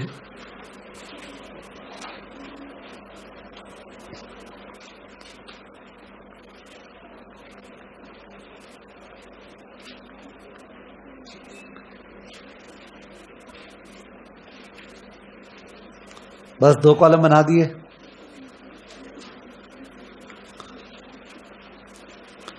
period in 6 months और effective interest paid out, periods in 6 months और इफेक्टिव इंटरेस्ट पेड आउट, तो 1 2 3 4 5 6, first third fourth और six में तो cap floor कोई trigger नहीं हुआ है, तो first third fourth fifth copy करें, first third fourth six. First वाले में इंटरेस्ट क्या था, इंटरेस्ट जो निकाला हुआ है तुम्हारा स्टेप 1 में 3.25, थर्ड पीरियड में थर्ड में 2.75, फोर्थ में 2. सिक्स्थ में 2.375। Okay with you. और सेकंड वाले में तो कैप से इनफ्लो आया, तो माइनस करके दिखा दे रहा हूं। बताओ लोन का इंटरेस्ट क्या आया था? लोन का इंटरेस्ट क्या आया था? हाँ, तो 3.75 माइनस कैप से कितना आया? 0.25। 3.75 माइनस 0.25 इक्वल टू 3.5। और फिफ्थ पीरियड में इंटरेस्ट क्या आया था? इंटरेस्ट 1.86 सॉरी 875 सॉरी 1.875 और अपना पुट में कितना गया? प्लस 0.125 किया मैंने, प्लस आउटफ्लो के साथ आउटफ्लो ऐड 1.875 प्लस 0.125 बोलिए 2। इसका मार्क्स मिलेगा। Effective interest paid out at each date, जो लोन का इंटरेस्ट है, और कैप से अगर पैसा आया तो इंटरेस्ट कम गया, पुट में और पैसा गया तो इंटरेस्ट ज्यादा गया। एट ईच इंटरेस्ट डेट अलग अलग निकालना था। लास्ट पार्ट है average overall effective rate of interest per annum. अगर ये एवरेज वर्ड नहीं होता, तो अगर मैं कहीं से पैसा लेता हूं आज और इतना इतना इतना इतना चुकाता हूं, आज पैसा लेता हूं और इतना इतना इतना इतना चुकाता हूं, तो उसका कॉस्ट निकालने का फॉर्मूला है inflow equal to outflow. It's like cap बच का IRR। Inflow equal to outflow से वो आर निकालना पड़ता, बट इन लोग को लगा कि ऑलरेडी स्टूडेंट सफर कर रहा होगा, कैप फ्लोर आर निकालेगा तो बस लेट ही जाएगा, तो इस कारण से इन्होंने एवरेज वर्ड लगा दिया। एवरेज बने तुम अकाउंट्स के धंधे में आ जाओ, जहां पे अपने टाइम वैल्यू मनी इग्नोर करते हैं। टोटल इंटरेस्ट जोड़ दे, टोटल क्या गया? टोटल गया 3 साल का इतना, तो पर साल का ब्याज कितना, ब्याज रेट कितना। समझ गए? एवरेज वर्ड मतलब अकाउंट्स वाले तरीके से करना है, इनफ्लो इक्वल टू आउटफ्लो नहीं करना है। ठीक है, लिख दो सेकंड पार्ट का answer. Total interest cost, total interest cost क्या आ रहा है? टोटल क्या आ रहा है अपना? 16। Total interest cost equal to 16 lakhs for 3 years.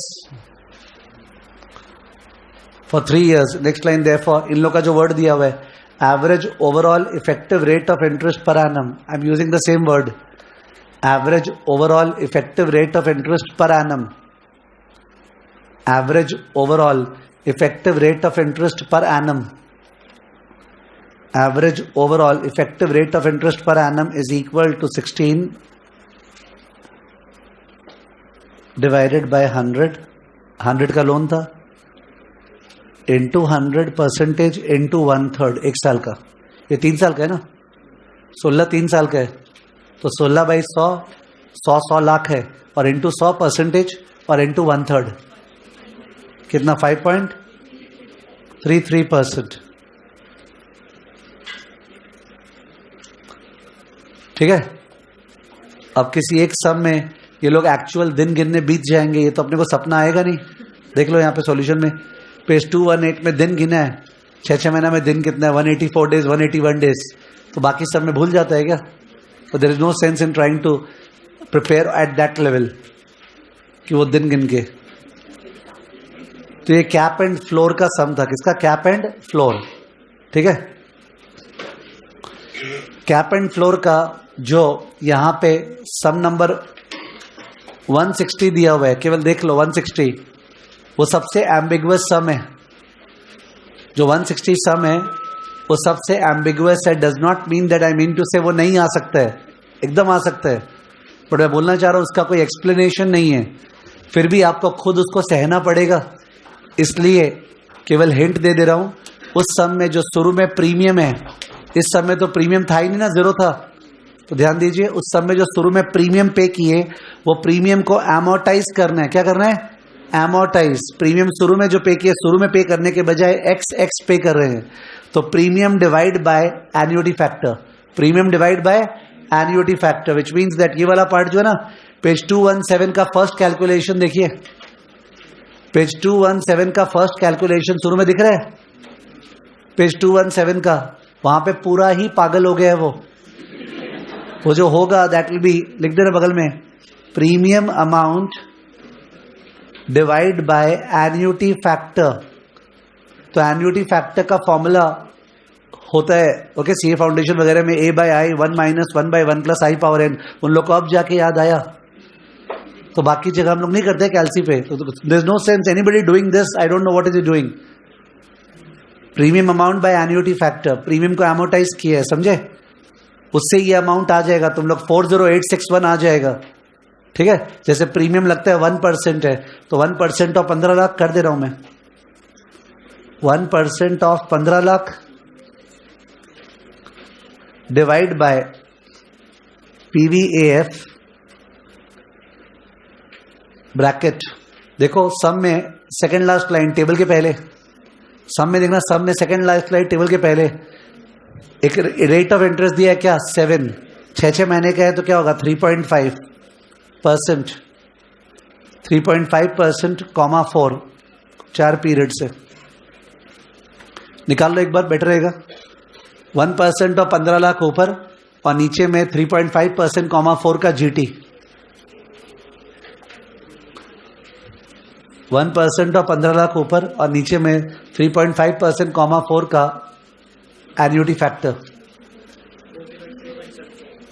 तो आ रहा है 40861 है ये लोग का, आपका क्या आ रहा है 40837, ठीक है ना। तो 40837 ये आ रहा है क्या, हाँ, पॉइंट इज ओके, 40883 पॉइंट आ रहे हैं, और 15 मिलियन है वो, मैंने अमाउंट देखा नहीं था, 15 मिलियन है, दैट्स ओके, और एक जीरो ऊपर, तो 40837 करीब, ठीक है ना। That was 15 million, I wrote it 15 lakh, so that calculation is okay. वो कैलकुलेशन अभी अभी अपने पीरियड कितना लिए 4, and look in the answer, period कितना है 3। आंसर देखोगे, वो टेबल जो है पेज 217 में टेबल है, कितना पीरियड ड्रॉ किया है 3, क्यों, बिकॉज पेज 216 में जो पीरियड दिया है क्या दिया है 3, पर सम में पीरियड क्या दिया है 2 years 4, इसलिए तो समझा ही नहीं सकते क्या हो रहा है उधर, कुछ तो सेंस हो, कोई सेंस ही नहीं है, ओके। तो इसलिए मैं उसको स्किप कर रहा हूं, पर मैंने मेन पार्ट बता दिया प्रीमियम का एमोटाइज कैसे होगा, बाकी केवल एकदम पूरा बैठा के जाना पड़ेगा सम को। Sum can come in the exam, it has already come. तो कैप एंड फ्लोर में ये 2 सम्स होते हैं, एक लॉजिकल सम जो किए और एक ये इलॉजिकल सम, ठीक है ना। Next heading financial swap, third point है फाइनेंशियल स्वैप।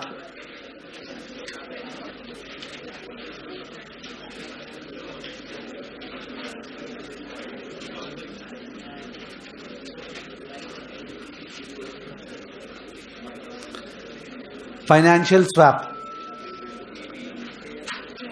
तो फाइनेंशियल स्वैप में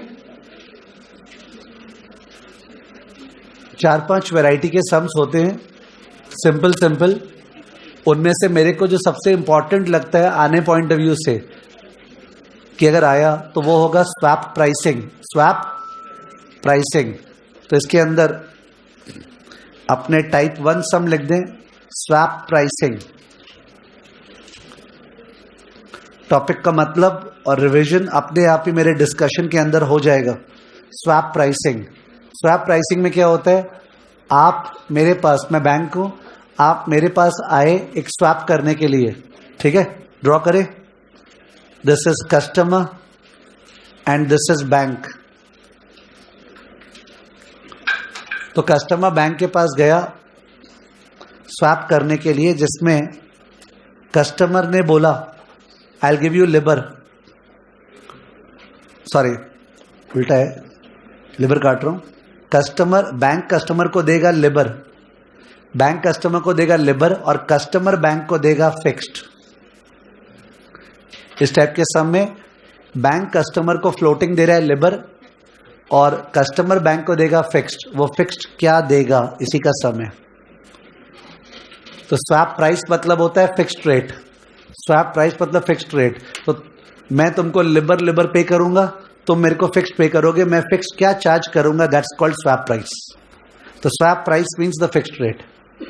ये जो फिक्स्ड रेट है, इसका जो फॉर्मूला है लॉजिक ऑफ द फॉर्मूला बाद में इंडिकेट करूंगा, पहले फॉर्मूला लिख रहा हूं।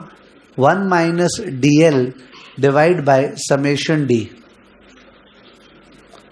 1 minus DL divide by summation D। इससे पीरियोडिक आता है, पीरियोडिक बोले अगर क्वार्टरली है तो क्वार्टर का आएगा, ऑफकोर्स उसको एनुअल करना पड़ेगा। 1 minus DL by summation D, this is the formula. I have not explain the logic of the formula, we are focusing on the formula. ठीक है, तो इसका सम मेरे को ज्यादा इंपॉर्टेंट लगता है कि स्वैप के प्राइसिंग का सम। तो when the syllabus was introduced then the sum was introduced, but unfortunately it has not appeared. ठीक है ना, तो it's just in the offing to hit, and when it hits people will not be able to do because it's not there in the PM, practice panel में नहीं है, तो इस कारण से वो छूट जाएगा। 1 minus DL by summation D, सम बहुत ही आसान है, सम को एग्जीक्यूट करते हैं। लिखिए प्लीज सम।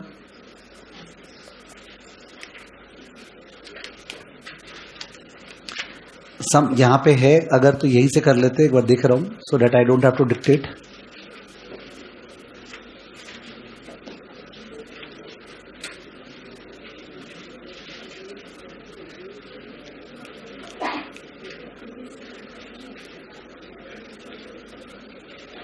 यहां पे सम है, पेज 213, क्वेश्चन नंबर 158।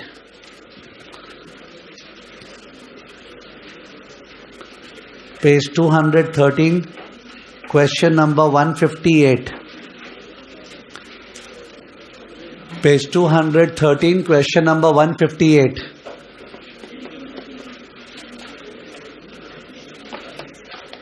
तो सब में लिखा हुआ है, a corporation enters into a $10 million notional principal interest rate swap.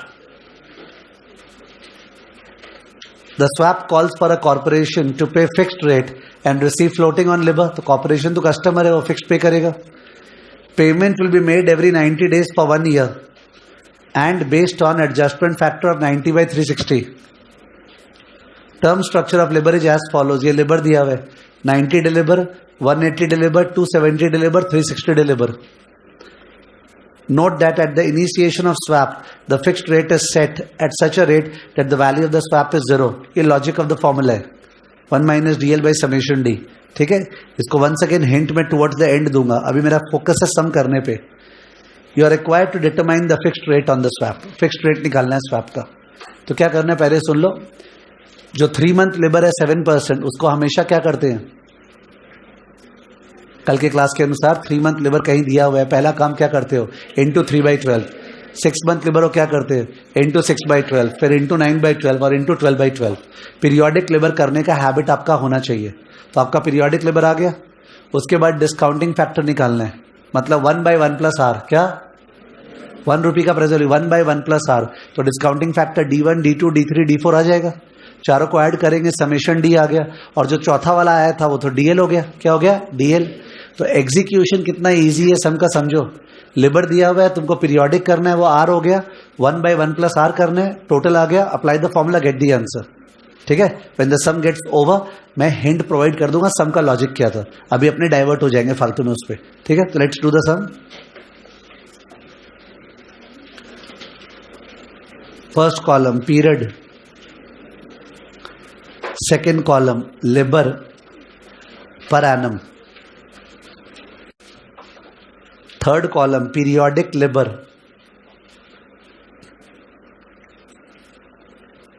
Periodic LIBOR is R. Fourth column D equal to 1/1 plus R. बस दैट्स इट. पीरियोडिक लिबर को R बोला है, तो D जो डिस्काउंटिंग फैक्टर है, it is 1/1 plus R.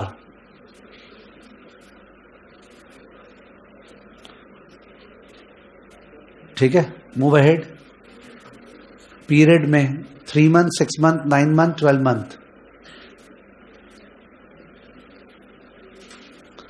Libre 7, 7.25, 7.45 and what 7.55. Periodic Libre start करो. 7 into 3/12 1.75. 7.25 into 6/12 3.625. 7.45 into 9 by 12. 5.5875.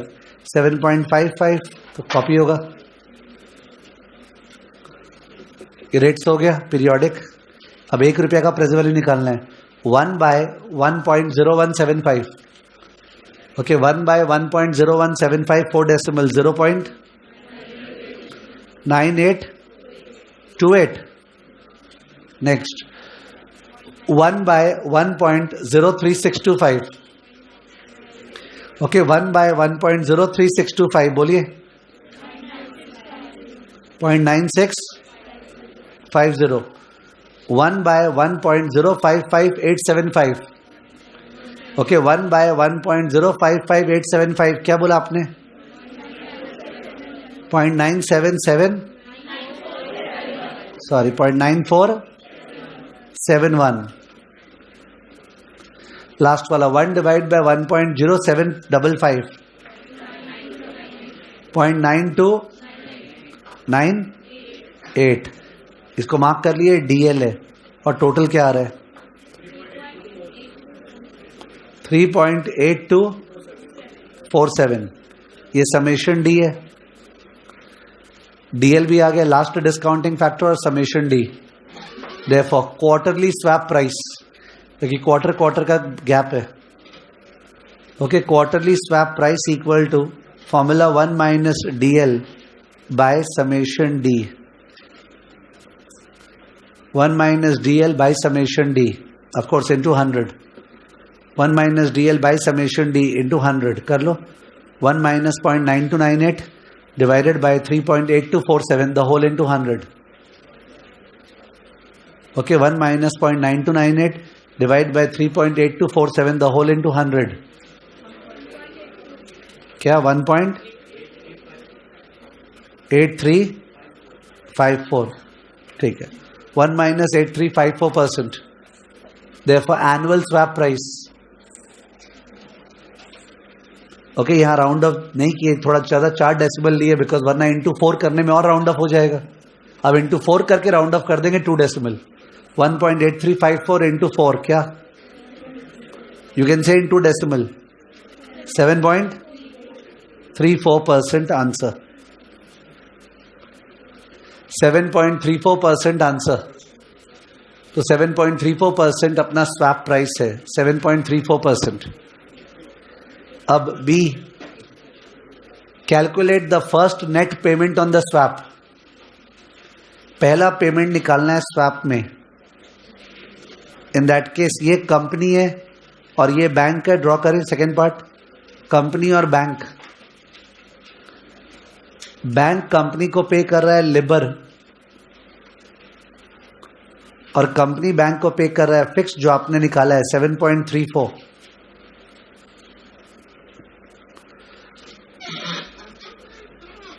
तो ये ड्रॉ करने से इजी रहता है. Institute does not draw, but we always recommend that student should draw so that the entire thing is captured. अब बोल रहा है पहला पेमेंट कौन किसको करेगा, तो वो डिपेंड करता है लिबर पे. पहला वाला लिबर क्या है? 7 है, तो ऊपर में 7 है और ये 7.34 है. दिख गया तुमको? कौन पेमेंट करेगा? कंपनी बैंक को कितना? 0.34% लिख दो. Company will pay to bank. Company will pay to bank.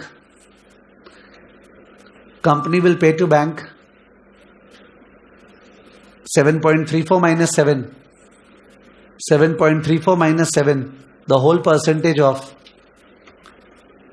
10 million. Amount 10 million था. 10 million into 1/4. into 1/4. 0.34% निकालना है. 10 million पे 1/4 क्या? पॉइंट.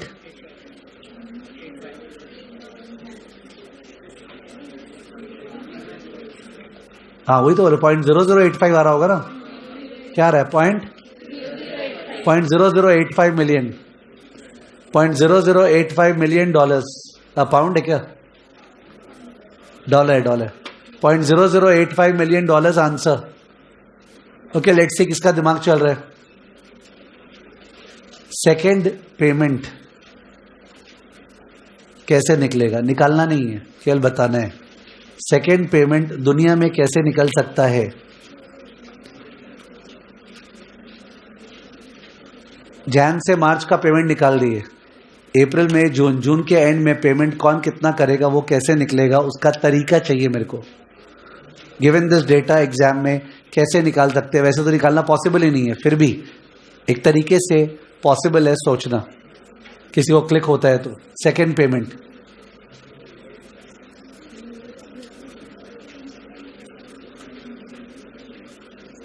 हिंट दे रहा हूं, ऑप्शंस में जो किए हैं उससे रिलेटेड है।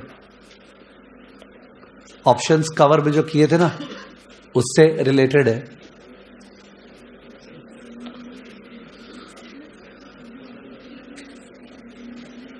डिफिकल्ट स्टफ है, इनकेस बाई चांस ख्याल आ पाए किसी के।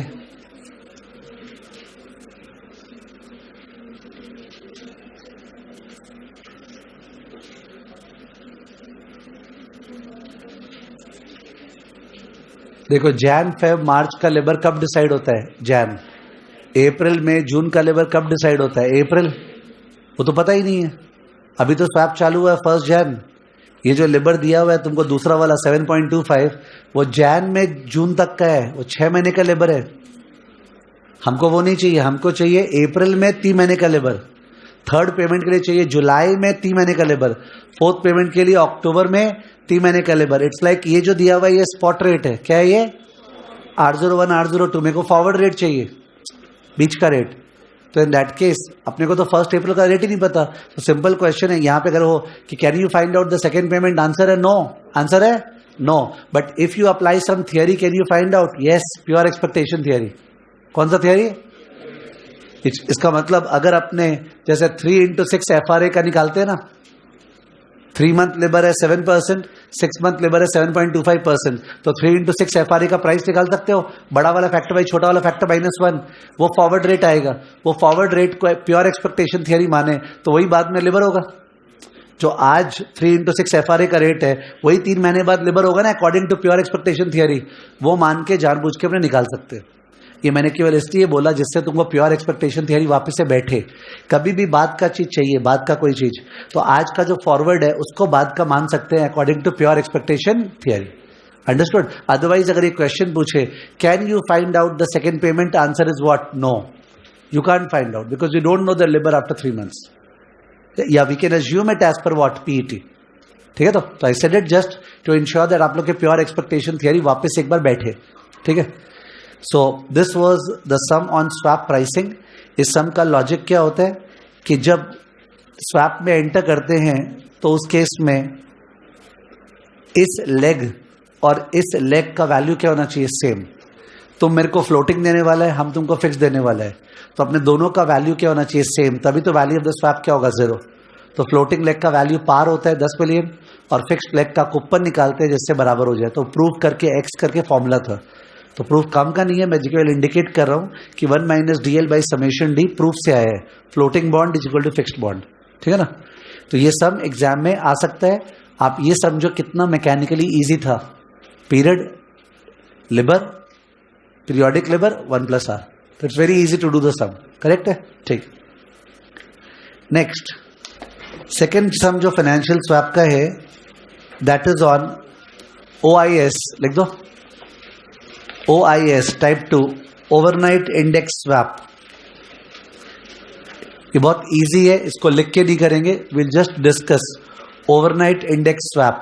इजी कैटेगरी माना जाता है। 2 बार शायद आया हुआ है सम, क्या पता तीसरी बार आ जाए, पर it's very very simple. Overnight index swap. इस स्वैप में क्या होगा डिस्कस कर रहा हूं। एक मिबर होगा, क्या होगा? मिबर, और एक होगा फिक्स्ड।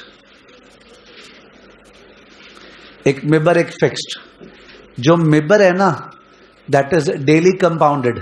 मिबर इज डेली कंपाउंडेड, यानी कि जो अपना मिबर है एक दिन का, वो एक दिन का मिबर को ब्याज को प्रिंसिपल में जोड़ना है और नेक्स्ट डे का मिबर इनहैंस्ड प्रिंसिपल पे लगेगा। तो प्रिंसिपल प्लस इंटरेस्ट अब नेक्स्ट डे वापस से, फिर इंटरेस्ट ऐड, फिर वापस से। केवल ये चीज जानना है इस सब में। ओवरनाइट इंडेक्स स्वैप में मिबर जो है डेली कंपाउंडेड है, तो इंटरेस्ट को ऐड करके उसके ऊपर फिर से लगाना है, समझ गए?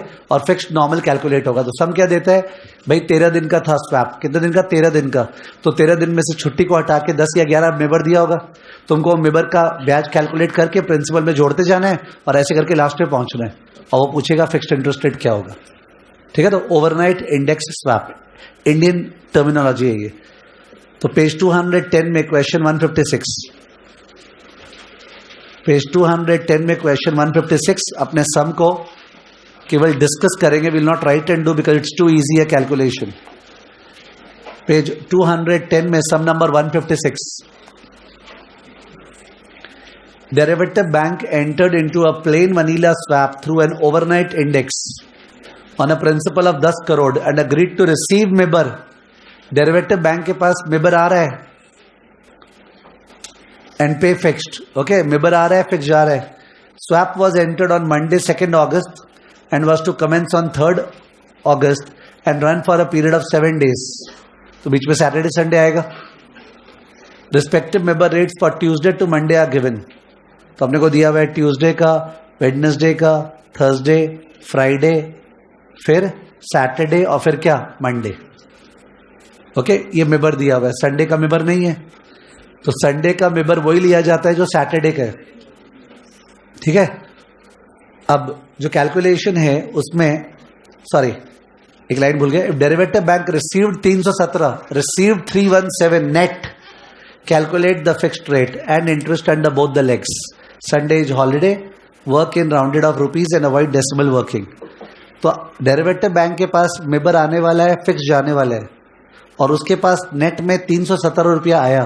तो अब ये पता लगा सकते ना मिबर वाइज कितना आया, तो पता चल जाएगा फिक्स्ड वाइज कितना गया, बिकॉज नेट में तो 317 है, तो फ्लोटिंग निकाल लेते हैं, तो दैट माइनस 317 क्या होगा? Fixed, and then we can calculate the rate. तो फर्स्ट डे देखो 7.75% मिबर दिया हुआ है, तो 7.75% एक दिन का ब्याज निकालो, निकालोगे तो ही समझ में आएगा, ओपन फॉर्म में निकालना। 7.75% 10 करोड़ पे डिवाइड बाय 365, 7.75% 10 करोड़ पे डिवाइड बाय 365 आ रहा है 21233। आंसर देखते रहो, 21233 वो आया। अब वो प्रिंसिपल में क्या हो गया? ऐड। तो नेक्स्ट डे हो गया 8.15% ऑफ 10 करोड़ 21233, समझे? 8.15% ऑफ 10 करोड़ 21333 डिवाइड बाय 365 आया। सेकंड वाला क्या आया? 22334। ऐसे करके इंटरेस्ट को जोड़ते जा रहे हैं, जोड़ते जोड़ते फ्राइडे पहुंचा, तो फ्राइडे को 21795 आया इंटरेस्ट। अब जब फ्राइडे का जब ऐड किया तो एक साथ सैटरडे संडे का इंटरेस्ट निकाल दिया है, क्योंकि सैटरडे का ही मिबर संडे को मानना है। तो जो सैटरडे एंड संडे में 7.98 एक बार निकालना, वो 2 दिन का है। 7.98% of 100 3 bar 0 87618, 7.98% of 100 87618 into 2/365 into 2/365 क्या आया? 43764, समझे? और फिर मंडे का निकाला है। तो इजी कैलकुलेशन है। इंटरेस्ट निकालते जब ऐड करो, फिर नेक्स्ट इंटरेस्ट। वो करने के बाद टोटल इंटरेस्ट निकाल लिया 153740। तो डेरिवेटिव बैंक को 153740 मिला, पर वो फिक्स्ड देगा। नेट में 317 आया, यानी फिक्स्ड में 317 कमती है, तो 317 लेस किया, तो क्या आ गया? Fixed interest. अगर फिक्स्ड इंटरेस्ट 7 दिन का 153423 है, तो कोई भी आदमी तो रेट निकाल सकते हैं ना। कैसे? 153423 ये इंटरेस्ट है, किस पे है? 10 करोड़ इंटू 100, और ये 7 दिन का है, तो इंटू 365 डिवाइड बाय व्हाट? 7। तो इंटरेस्ट रेट आ जाएगा, निकालो। आ रहा है क्या? 153423 by 10 crore into 100 into 365 by 7, क्या आ गया? 8%। पूछा है interest under both the legs, तो 1 लाख का इंटरेस्ट था 153740 था ना, जो टोटल आया था, और 1 लाख का इंटरेस्ट था 153423। वही बोल रहा हूं, जो आ रखा था उस टेबल में। 153740 फ्लोटिंग लेग का इंटरेस्ट और 153423 फिक्स्ड लेग का इंटरेस्ट। तो इसका मार्क्स मिलेगा 8% और फ्लोटिंग और फिक्स्ड लेग का इंटरेस्ट बोलने का मार्क्स मिलेगा। वो बोला है ना वो लोग, they have not mention, they are trying to say, table के अंदर दिख रहा होगा तेरे को, ठीक है ना। तो 153740 भी आंसर है और 153423 भी आंसर है और 8% भी आंसर है। ओवरनाइट इंडेक्स स्वैप, ये सब क्या होते हैं, ये जो दोनों सम कराए, ये छोटे छोटे सम्स होते हैं जो डिफिकल्ट कोई भी हालत में नहीं होते। कोई स्टूडेंट करके नहीं बोलता है डिफिकल्ट है, बट अगर छूट गए देखना तो अचानक से वहां पे ध्यान नहीं आता है क्या करना था। तो they are those type of sums which are easy but got to be expose to them even on the final day, कि हाँ एक बार OIS का एक सम बस देखना था, तो 2-2 मिनट में देख के वो आगे बढ़ना पड़ेगा, वैसा वाला है, ठीक है ना।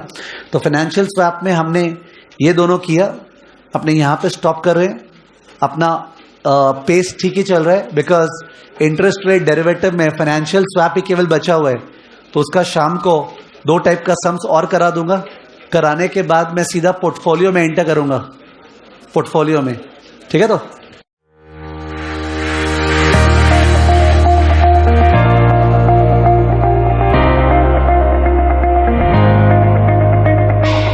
and encouragement are those vital nutrients. They're like the water, that nutrition that nourishes the plant of success. सही जगह पे हो, सही कंट्री में, आपने सही प्रोफेशन चुना है। Be phases in your life when you will feel low, but then never give up and stay strong.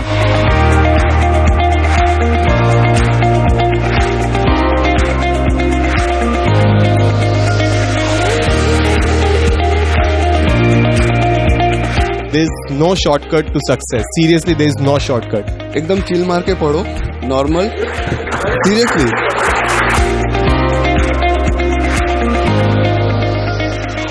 मेरा एक ही मंत्र था, जो सबकी कमजोरी है उसको अपनी ताकत बना लो। आप कितने घंटे पढ़े is not the main thing, it's about आपने उस घंटे में कितना अचीव किया। Any decision that you make in your life, trust yourself that yes, you have evaluated all your pros and cons. You have made a choice based on the best you think of it. Just trust yourself that yes, if you have chosen it, stay true to it, give all of yourself to it, and that's how you can succeed in anything you want. Not just CA, but that's how you should live your life. मैं मेरे गांव से पहला हूं जिसने CA में enter किया और CA कंप्लीट किया। CA is not easy than 10th or 12th class.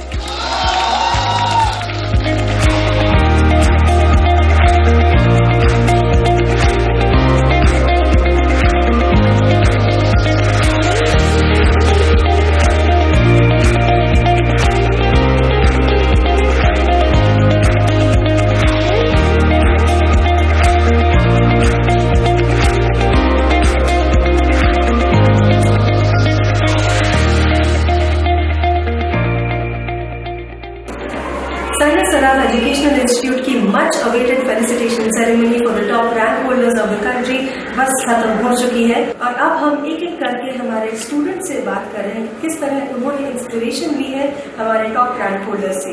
बहुत ही प्रोडक्टिव था, कंस्ट्रक्टिव था, and after speaking to the rank holders we have learned new strategies to prepare for our inter and for our CA course. एक चीज ये सीखी कि कभी marks के पीछे मत भागो, यही एम है कि अच्छे से पास होना है, जितना अच्छा हो सके, आगे सब अपने आप। Sanjay sir's method is like one of the best methods. It's a really frank method, and the way he teaches is a very informal one. So students kindly get to know the concept really well.